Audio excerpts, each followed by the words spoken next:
Issues of child abuse, family law and the place of Christianity in the public square are complex and emotive topics. Professor Patrick Parkinson is well placed to comment on each of these. He is a specialist in family law and child protection.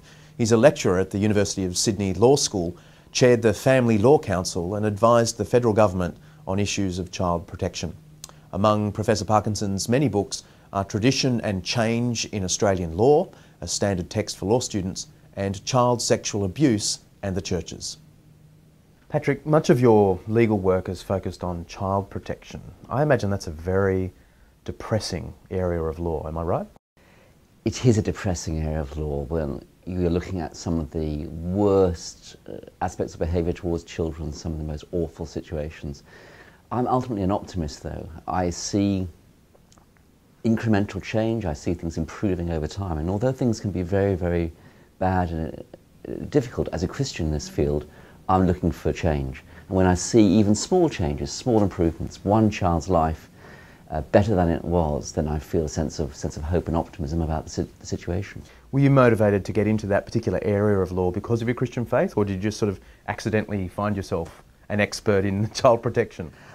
Look, I think there's a range of reasons why we end up in a certain field. I started off working in family law, and child protection was just an aspect of that. But when I came to Australia, which was 20 years ago, I saw this incredible need for a lawyer to be involved in child protection issues, and I was immediately welcomed into the community of child protection workers and spent a lot of my time, as you say, ever since working on child protection issues. Certainly my faith was an important part of it.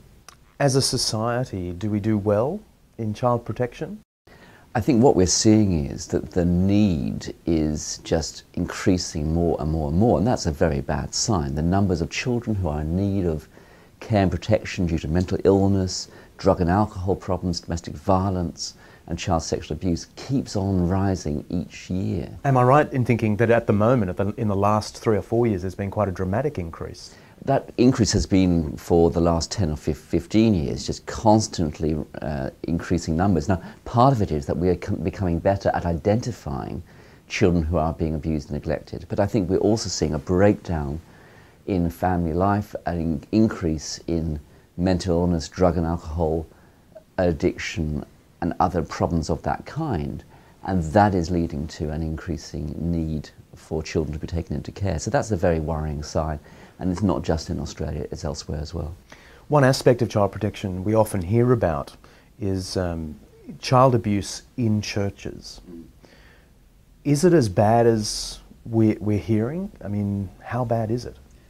I wrote a book on this in 1997 called Child Sexual Abuse in the Churches, and in the early part of the book I said that I thought children were less likely to be protected in churches than in almost any other group in society.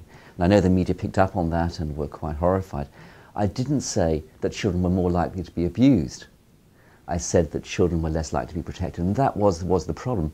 Probably the levels of abuse in churches are rather lower than the rest of the community, but we weren't very good at protecting the children and responding. So it's a case of the protocols in place were not sophisticated? Yes, I think 10 or 15 years ago churches were very naive. They just didn't believe that there could be a sex offender in their midst. In the last 10 years or so, churches in Australia have come an enormously long way. And now I think children in churches are really much better protected than in many other parts of society. But it's been a long and difficult journey for us. And we've had a pretty sad history of failing to respond to children when issues of abuse have been revealed in Christian families and in churches. Obviously there's more work to be done, but what are the areas where churches need to improve?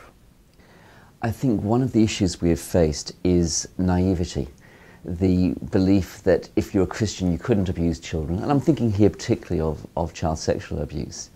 But we need to understand paedophilia as a condition that people have, that there are some people who are inexorably attracted towards children, usually children of a certain age or a certain gender. So you might have a man attracted to, say, 9 to 12-year-old boys or 9 to 12-year-old girls or whatever. And just as becoming a Christian doesn't stop us from sinning in other ways, so becoming a Christian doesn't mean that we won't sin in this area of sexuality. And so we have to be really on our guard about the problem of paedophilia in church communities. And in the past, Christians have just been too naive, too trusting, too forgiving of people when these issues have come up. Can I pick up on something you said a moment ago? I think you said, in reality, you think children are less likely to be abused in churches than in other parts of the community. I think I've gained the impression from media reports that you're more likely to be abused in churches. No, I think the predominant place in which abuse of children occurs is in the family. So that's the heart of the problem. And of course churches are communities, and you must compare churches with schools and with youth groups and scouts groups and so on. So when you do that, are you saying the church isn't as bad as other groups in society? I think the church has generally got its act together on this issue in the last 10 years, but there's still a long way to go. And we need to be constantly vigilant. And the key issue is the youth group. The key issue is the youth group. Children are not likely to be abused in Sunday school. They're not likely to be abused in the creche. But the likelihood of sexual abuse in particular in youth groups is very, very great. And that would be so whatever the youth group was, whether it was a sporting group or a church group or whatever. And that's where we would need to be ever increasing our awareness, our vigilance, and our early intervention when problems occur. Some people lose their faith over this issue, in God and the church. How have you sustained your faith when you've really specialised in this horrible area? I think the Bible is very realistic about sin. The Bible is realistic that we have a choice in our lives about whether we follow God, whether we obey Christian teaching or we don't. And when I work in the area of child abuse, I see sin at its worst, at its most disgusting, its most appalling, and its most damaging. And that just reinforces the Christian message that we need God. Thank you for being with us.